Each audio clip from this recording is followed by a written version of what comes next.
I'm Danny Otto. Welcome into an all-new episode of That Recap Show. Now, before we get into the episode, just want to issue major spoiler alert. We are going to be going over everything that happened in episode 8 of the Daredevil Born Again series. So if you haven't watched that episode yet, you may want to pause this video, head over to DisneyPlus, check out that episode, and then come back and enjoy the breakdown. Now, with that out of the way, let's start the show. Poppin' Off presents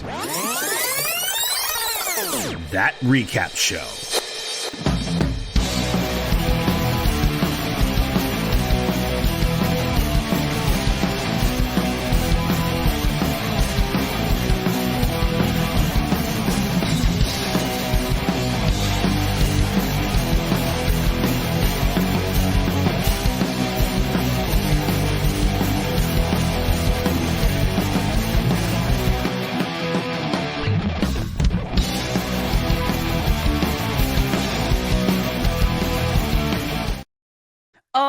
Joining with me to break down everything from episode 8 of the Daredevil Born Again series, it's Jon Jon Rico. Hello. Hello. What's up? Whew. I kind of need to go back and just rewatch this episode again because this was intense. I mean, a lot of moving parts. Yeah, I mean, we've been talking about this, and I hate to sound like a broken record, but I just feel like I need to repeat this. I just love how this show can inch all of these different storylines forward to give us these mini payoffs. And we know, season finale next week, we're going to get all of this collision and everything for all these different storylines. But to see all of these like storylines being able to be inched and progressed forward throughout this entire season has just been really interesting, So, like I said, hate to sound like a broken record, but I just feel that way. It's so cool that they can do that. So that being said, we got the return of Josie. Yeah. In this episode. And I love that it's kind of inadvertently her who kind of sets Matt on investigating more about Foggy's death. She didn't plan to. She just basically said, oh, this is what Foggy was drinking that night. And he goes, adds a new revelation just that night for him. Yeah. She inadvertently pushed Matt to investigate a little bit more, and that set him on this path of start to finish of this episode type of thing. Because that is the alcohol that they drank when they won something. Mm-hmm. And he knew that, and he goes, he must have already known that he won this thing that he was working on that night type of thing. So it's just interesting, like how one literally one little conversation can kind of push along a storyline and stuff like that in this series. I think it's just so cool. But Rico, what were some of your instant reactions for episode 8? Yeah, the way that they would have kind of called back to a certain moment in the premiere that we wouldn't expect to be called back on to a degree, but even though now that when you look upon it, you're like, oh, okay, now this really makes a lot of sense now how everything was going down, and it just makes that the way that was all presented in the premiere even better to a degree. So it's, that's also why I love rewatches too. When you see everything in the full picture, then when you go back and you see all the ways that things were set up, just like that. It's just it's a credit to how good the writing structure of these shows usually could be. But yeah, this was an episode I was definitely looking forward to as being one the penultimate episode before the finale, which is always historically within these Marvel shows a pretty eventful episode when it comes to for a season first of the show. And I love it. It was no different here because again, we got a lot of moving parts here, and I love the whole Mayor's Ball event as the setting of all these stories that I've been watching throughout season 1, just kind of intertwining in one little place and just all kind of getting together. Where it's Matt and Heather there as a couple, or Daniel and BB there talking with different people, like BB talking to the police commissioner, another storyline that was set up earlier in the show, and then of course the task force is there. So literally everything that we've seen in this show, basically, besides the Punisher, has been at this event too. Even freaking Bullseye too, which is just which is crazy. So yeah, I just love that, and again, a testament to the way they're able to kind of structure all these different little moving parts throughout the whole season, and then go, okay, where's the one place that we're gonna have them all kind of congregate and just kind of create this big explosive event that's gonna really unravel as throughout time goes on, right? So yeah, I just really love that part and just getting to watch all these different characters interact with each other in different scenarios that we probably wouldn't have seen if they weren't in the same building together like this. So yeah, this is just a really kind of fun episode to kind of like watch unfold as it was going on. It was really tension filled, I feel like. So Oh, I absolutely. yeah, I just really enjoyed it. Yeah. And we even got a little bit more of Jack. Yeah, we did.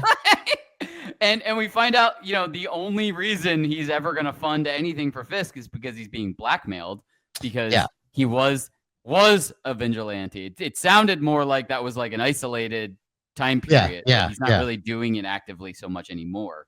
I like again the verbal chess between those two Yeah. guys too, because the way Fisk even came back with the little merely a warning line that Jack threw at him early on in the series, I'm just like, oh gosh, like he's just playing the whole political asshole thing so well right now too. I just like the way he would just bring in people like, okay, your turn to get blackmailed. Right. Okay, come on, your turn to get blackmailed. Right. It really makes me curious now that we've seen Jack twice, at least definitely twice in this season so far. What happens with Kate Bishop's mom? She gets arrested at the end of Hawkeye. So Yeah, I'm assume wondering. she's probably still serving time for whatever she did. Yeah. But that's the thing now. Fisk is kind of, mayor of New York, and she was the one who was dealing with Fisk and making all the deals with Fisk and everything. So I'm wondering if we're going to see her, or at least see some references to her. Maybe not. I would have liked some kind of acknowledgement of that business relationship because that was something that we did see as an audience. So I would feel like there's a writer's like, yeah, we've seen these two interact before. Like, let's just at least acknowledge that they know each other to a degree. But I guess that's also the reason why you include someone like Jack in the show in the first place.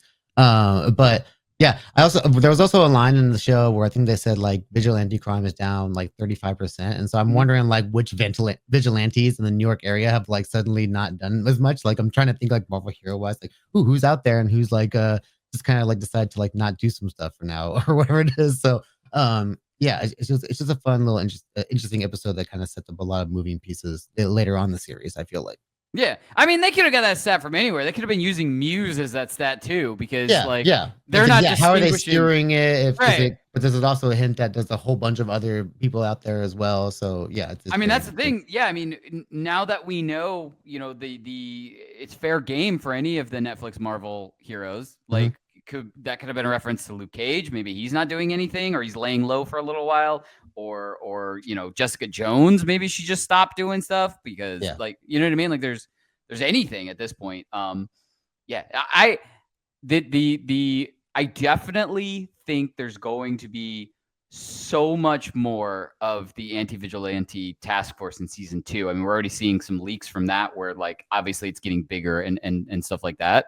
Yeah. So I'm excited to see season 2, hoping that we're going to get like more of those street level vigilantes we've seen from past projects kind of having to band together, almost like another Defenders type of thing. Yeah, see how that like this task force has affected them in some different ways. Yeah, that'd be kind of cool. Absolutely. But before we got way ahead of ourselves. Before we no. You want to get to some big takeaways?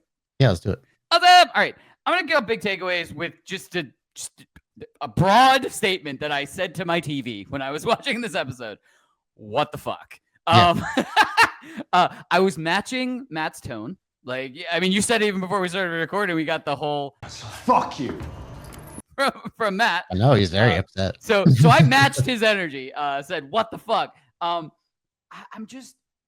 so curious as to if Matt, because I mean, we had that interaction with Matt and Bullseye, at the prison, and Bullseye basically says, "I'll tell you everything if you get me out of here."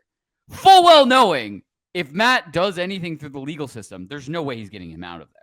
You know what I mean? Like he killed somebody. Like they know for sure. Like he's in prison. Yeah. So I'm curious because you follow the events right after that statement. Matt slams him on the table a bunch of times, and face value, you're like, okay, well, Matt's just pissed off, and that's a big. I'd let some steam out. Yeah, that's a big fuck you to Bullseye, and like he's gonna rot in jail type of thing. But then Bullseye says thank you. Number one, number two, instantly something's up with Bullseye's tooth because you see him like feeling around in his mouth. He's getting checked out. You hear him rip his tooth out. Yeah. Oh yeah. So I'm wondering if that was like a big brain moment, and Matt's like, I'm gonna knock one of your teeth loose, and you're gonna be able to get out by yourself, type of thing, because I'm not gonna legally be able to get you out in any way. But like, let's meet up later. Like, you know what I mean? Like, I'm so curious if Matt knew that was gonna lead to him being able to get out. Interesting. I'm so, because I mean, Matt knows. Like, we saw Bullseye shoot his tooth out of his mouth at a prison guard. Yeah, the dude eye. Yeah. Yeah. Matt has to know at some point, if I injure this guy's mouth, I'm giving him abilities for a weapon, type of thing. Like, you know what I mean? Like, to some extent, Matt has to know something's like, if he does something, it's going to have an effect. So I'm so curious if that was deliberate or if that was literally just I didn't like even think about that scene, type of thing. You know what I mean? So I've just been thinking about that since I watched it, if he really knew. And then, I mean, I don't want to jump ahead and go too far. Did you realize this? I actually watched it multiple times. Bullseye, before he shoots, clicks his rifle multiple times. Almost like, I know Matt's gonna hear this. I didn't notice how many times that he did it. He didn't just do it once, is what I'm saying. Like, to get like a surprise.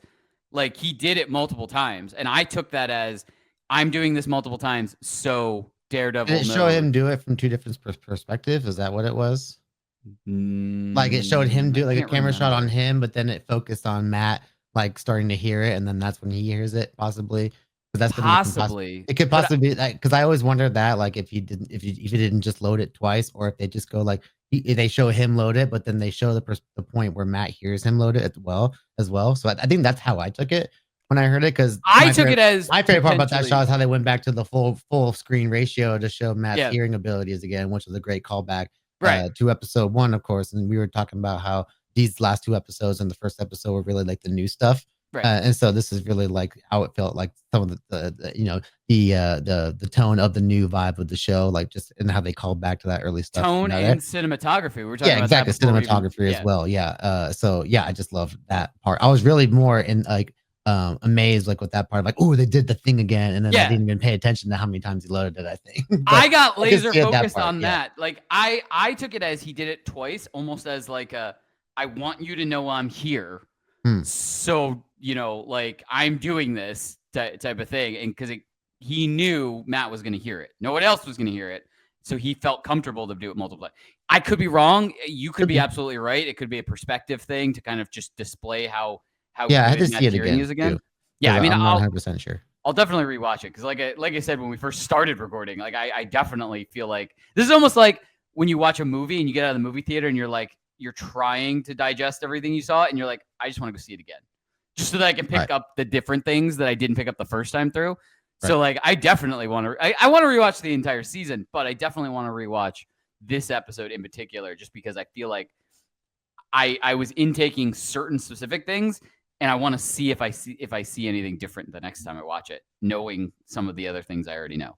So anyway, Rico, what were some of your big takeaways from episode 8? Yeah, I totally agree with you on that, and I wonder if it's just a perspective thing, but at the end of the day, too, Bullseye just fired one shot too, though. So it like one shot that was heard. So whether how many times he loaded, like Matt was still able to kind of, I guess it still gave Matt time enough to kind of like boom and get in front in time. But yeah, that's a really quick reflex, I would say. But man, I just like the more I watch this show, the more I love the way that like the Matt and Fisk character journeys are so similar. Like they mirror each other, but in the complete opposite ways. Really, it's like whenever one's going up, the other's going down. But then when that person comes back up, the other person starts going right back down. So it's, I just love the way that whole thing is structured. And really, it's noticeable through like the whole like them resisting their kind of like, I guess, alter egos, the Kingpin version of Fisk, and then of course the Daredevil side of Matt. But now you see it with the structure of their relationships too, like whether with Wilson's marriage with Vanessa. You know, during the whole season, basically, we were saying last week, like it doesn't seem like any of their issues are getting resolved, and then this week, oh, it looks like we're all good again, and it's like they're back on the up, right? And then just when it seems like Matt and Heather thing is all like fine and dandy, boop, these things happen and it's going right down again. So it's just like, okay, now we're on like this different wavelengths when it comes to like this part of their lives now, and I think it's even shown really well. And again, I think the show has done really a good job as far as like imagery. Like again, the beginning episode really started off with this really cool like blue lightings kind of stuff to kind of show that we're gonna follow Bullseye a little bit Yeah. in this episode, and then of course we get the ending shot that kind of has this cool comic book vibe red after Matt gets shot, which is really great. But even in the shots of Matt dancing with Vanessa and Wilson dancing with Heather, Heather's wearing a white dress and Wilson's wearing the white jacket. Matt's wearing the typical black tie event, but Vanessa's wearing red like Daredevil. I think that's very interesting way as well, because that they're doing that stuff on purpose and they play on these kind of colors and stuff with these characters. So I just think it's really cool when they're just doing all these little things to show how similar these guys are in so many different ways. And it's just really well done. And another thing, again, going back to the whole thing with Wilson and Vanessa's relationship too. Poor Adam. Yeah. Holy shit. Man, the way that he just kind of like stand there and he's trying to like plead, and then of course Wilson is another great opera. She's just like, "Shut up!" Yeah. And then he's like, "I can't stand looking at his face, at his hands, your damn hands." And then just the way like Vanessa completely coldly shoots him, and just like. And then the way that's like kind of like brought up later on when she's talking to Heather, like, "Oh no, we don't need you anymore. We've kind of like, the past is in the past now." Yeah, we buried our past. Yeah. And I love it took like killing Adam for them to get that first like lovey-dovey moment that I was especially talking about last week too. Like they're finally like holding each other and embracing each other. Finally, finally they kind of like show some like real affection towards each other, what I think is great because they're just very so much straightforward with each other. So yeah, I just love that whole play on their relationship in this episode. But yeah, another thing I loved in this episode as well is the prison scene, or the prison scene with Bullseye and Matt, where they're just talking to each other. I just kind of like the way that you get the sense that like Bullseye is actually genuinely asking Matt to help him out there too, because when he gets moved to Gen Pop early in the episode, he's like, "I'm not supposed to be here. I don't want to be here at all." Right, so it's like there's an aspect to that just felt like somewhat real for him, but it's just like, why the hell would you ask Matt for that favor? Just makes you look like you're looking for something even deeper. But I do think that they do a great job when Bullseye brings to the point, like, isn't that what good men do, like protect their worst enemies or something like that? And then that comes full circle right away at the end when Bullseye pulls the trigger presumably on Fisk, and Matt jumps in the way of it, of course. So yeah, I just love the way that that's again represented visually with Matt actually doing exactly what Bullseye would probably expect him to do, which I wonder if that's exactly another thing. That's another thing to think about too. If Bullseye did that knowing Matt was there, thinking like that's what he was kind of testing Matt as far as like being a good man or something like that. So yeah, I just think it's a very interesting cliffhanger to leave us on too, and where they're going to go from that essentially. I think it's going to be an interesting character moment for Matt. And I wonder how Fisk will see Matt particularly after this as well. Yeah, absolutely. I totally agree with you. I don't want to step on anything. We're going to talk about predictions because I can read ahead. Because I have our blueprints out. But you want to get to some predictions? Yes, I do. Awesome. All right, why don't you kick off predictions? Okay, so pretty much all in the same kind of wheelhouse here, right. But Vanessa. What have you gotten yourself into? Basically, is like I love that whole again going back to that scene with Josie, of course, when they have the Melvinies, or I don't know what the name of the booze is that they have or whatever. Yeah. Once they get clued, he gets that whole clue, and then he finds out Vanessa was the one that was running it the whole time and everything. So like clearly she has something to do with it.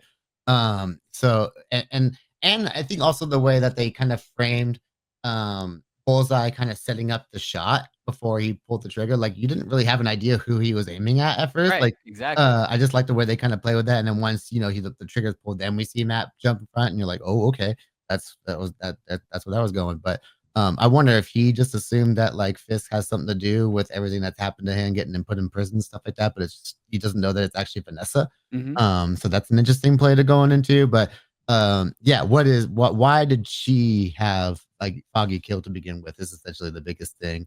And I'm excited to kind of see that unfold. And why doesn't well, she was about to tell Wilson about before Matt Right. decided to cut in and get the dance in, but I wonder why she's kept that from him the entire time. And just when you think things are going so well for their relationship, it seems like there's that one little thing that's keeping it from staying good. So I'm wondering what's going to happen once Fisk finds out that that's something that she did, of course, because that also goes back into the finale or then the finale, the premiere when they talked in the diner when he's like, I told you I didn't kill your friend. Like I kept that promise. And then of course, if his wife went and did that, then it's like, ooh, he kind of like ruined his reputation just like that too. So Right.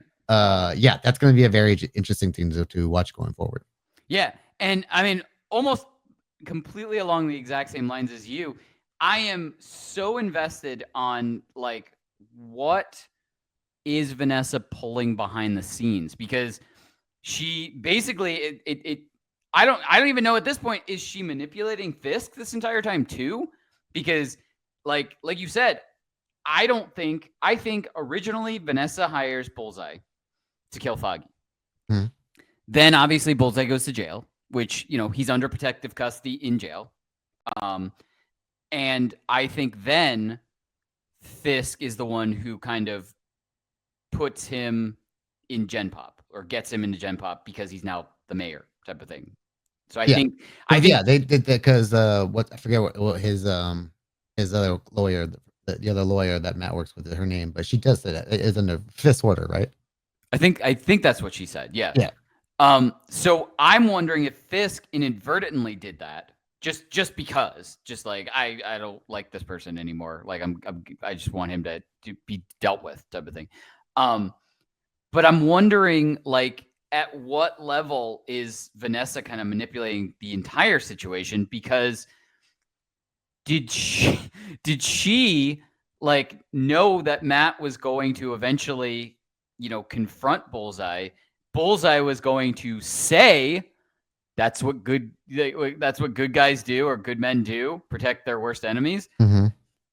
And then throw that entire, chain into motion that would get Matt shot type of thing, knowing that, Matt would do the right thing and block whether or not, like, whoever Bullseye shot at, like whether he shot at Vanessa or whether he shot at Fisk, Matt was probably going to jump in between. So I'm wondering if that was a super roundabout way for Vanessa to basically almost take Matt out without it at all being able to get back to her, because he willingly jumped in front of us. All of these people at the ball saw it, type of thing. Mm-hmm. You know what I mean? So it's like, it's so interesting to kind of think about, like, how long and to what degree has Vanessa been manipulating this series of events, this chain of stuff? Because, like, Fisk seems to almost be on the outside of this too. Like, you know what I mean? Like, yeah. And it almost seems like Vanessa is just starting to kind of cut all of the loose ends. So, like, you know what I mean? Like, she kills Adam in front of Fisk to appease Fisk, but like this whole time, I don't know if she cared. Send her, yeah. But, and the other thing I didn't even touch on, we get the answer right away. She definitely sent Luca to Fisk on purpose. Yeah. No, not like trying to take out Fisk, trying to take out Luca. So like we know she is capable of like setting these weird chain reactions to happen type of thing. Yeah. Because she's kind of like the Kingpin, I think. Exactly. Yeah, she is king. She's the Queenpin, really. Yeah. So I'm so curious as to if we're going to find out at what level, what degree she's got like she's manipulating this entire situation. Like, I'm almost wondering if it's going to be like a, Matt versus Vanessa, not Matt versus Fisk at the end type of thing, because Matt just saved Fisk's life. Like, you know what I mean? Like, yeah. Obviously, yeah, we were talking about this too before we started recording. There could be a time jump. There could be anything like to kind of, reset the relationships. But I got to imagine if it takes place anywhere near like the events that just happened at the end of this episode, Fisk has to at the very least be publicly like honoring Matt for taking a bullet for the mayor. Yeah. You know what I mean? So like there is the blind lawyer that took the bullet for the mayor. Yeah. And they have public history too. Like, it's not like,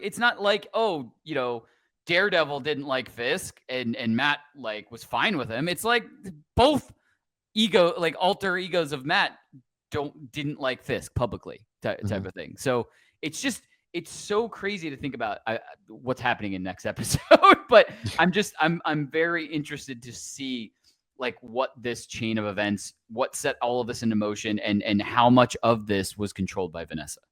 It's absolutely so interesting to look at. And I just hope that we get kind of more revelations from this and find out, not only, why she, started off everything with getting Foggy murdered, but like what was her play at all of this, and how much has she been manipulating Fisk through all of this too? Not only Fisk, I guess Matt too, but like she might be manipulating all the sides for all we know. Like it's 100%. It's crazy. It's crazy. I am so excited for next week. Yeah, I can't believe it's like it's only gonna be like the finale already, but I'm like I'm ready for more of this story to be told. Oh, absolutely. I feel like it's really just kicking off. Yeah, which is really it's really hopeful for the next season, because now like we said, 8 and 9 are the new people that took over, and the season 2 is all going to be like by them too. So it's like it's really interesting now that they're starting from zero. Like they're doing this now. They didn't use the old, like some of the season. Now, I mean, they did reshoots, they did other things, and they mixed some stuff. So like a lot of like, stuff was there that they did, and stuff was there that was like the past group did, and stuff like that. But now it's all them starting from square one. So I'm really hopeful for, how intense season 2 is going to be, with how intense this episode's been, and next episode obviously is going to be. Stuff like that. Yeah, I can't wait. I hope Jack joins the fight.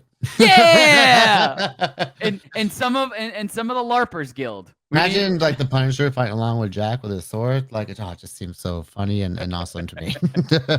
I mean, you know what? I'm here for it. Do we want to do this before we end this? Just because this is the last before the season 1 finale. Do you think we could get a potential cameo? And if so, who could it be? Realistically. I would probably assume one of the Defender cast members, like a Jessica Jones or something like that. It seems like a cool one, because she also kind of plays in between like the super world and also the vigilante world as well. So I would like to kind of see like how her powers would translate in kind of like an MCU-ized version of it. You know what I mean? So yeah, her Luke Cage I think would be really cool too, because he works somewhere out in is it Harlem or something like that? Yeah. So like if they end up going out there somewhere in Harlem, that'd be kind of cool. But yeah, I think any of the Defender characters is a good idea in my opinion. Yeah, absolutely. And I was leaning more towards Jessica Jones also, because she's also the actor that plays Jessica Jones has been, I feel like, the most outspoken about like, hey, if Marvel calls me, I'm down. Type of thing. Yeah. We've seen a lot of articles where she's said that in recent interviews and stuff like that. So yeah, I think that's the most realistic. And I would absolutely be down, for any of like you said, any of the Defenders. But I think Jessica Jones would be a good fit and would be a cool pick to have there. I mean, obviously, that's why I said realistic, because, we're not getting Spider-Man. We can't get Spider-Man. We're not getting like something crazy like, Moon Knight or She-Hulk, or, you know what I mean? Like we're not getting anything crazy like that. That's why I was saying realistic. So I think realistic, potential cameos are any of the Defenders. I absolutely agree with you. Although a Jeremy Renner Hawkeye would be kind of like a cool, like, I don't know why. Or even Kate Bishop. Yeah, I mean, if she wasn't back out in California now, that would be pretty great. But like, man, if like say like cut forward to Christmas again and Hawkeye's just there back on a Christmas trip with his family again, like, oh hey, there's the lawyer or whatever it is. I don't know why. It just seems like those would be two characters that'd be fun to see interact with each other in some form or another. They would be, because Hawkeye has trouble hearing and Matt has trouble seeing. So just like that would actually be a great, almost a great partner kind of a show. I could see like the funny throwaway lines that they would throw at each other type of thing. You could play on the more comedic aspects of Matt as a character with a character like Hawkeye. I think that would be a really cool like team up to see at some point. Yeah, I would be interested in that. If not in this season, like maybe like a next season, like Mhm. special cameo. Because there has been a little bit of talk that we could potentially still be getting a season 2 of Hawkeye too. So like, I was gonna say, but bring Matt into that. Like, yeah, I mean, we've got to see what establishes in a season 2. Obviously, in this finale coming up, and in a season 2, and kind of see what the outcome is from there. And if it then, opens the door back up for all of the vigilantes and heroes in New York to kind of be public again. yeah, type of bring the thing. tracksuit mafia back for Matt to deal with in some form. Or something like that. Be like, there's so many cool little like New York factions you can deal with, and that's another group that has ties to Fisk in some degree as well. So Yeah. it'd be kind of cool to see them brought back in some form. Yeah, I mean, I guess we could even have Maya show up too, right? Yeah, Like, yeah, of course. So she's still out and about. Yeah, I mean, that's absolutely kind of in the realistic realm of cameos that we could potentially get at the end of this 100%. season. So anyway, the sky is the limit, and we are here for all of them. Keep your fingers crossed, and keep an eye out for any cameos in the season finale next week. But as we always say, that's what we think. Let us know in the comments below. What did you think of episode 8? And what kind of chaos is going to be happening next week in the season 1 finale? I cannot wait for that. And if you have a guess at a realistic cameo that you're hoping to potentially see, it either in the season 1 finale or season 2, like anything's possible for season 2, depending on how the series ends, or I guess the season ends next week. Put them in the comments below. And as always, don't forget, like, subscribe, and turn on notifications to hear about all of our latest audio and video podcast releases. Bye, everybody! Poppin' Off presents That Recap Show.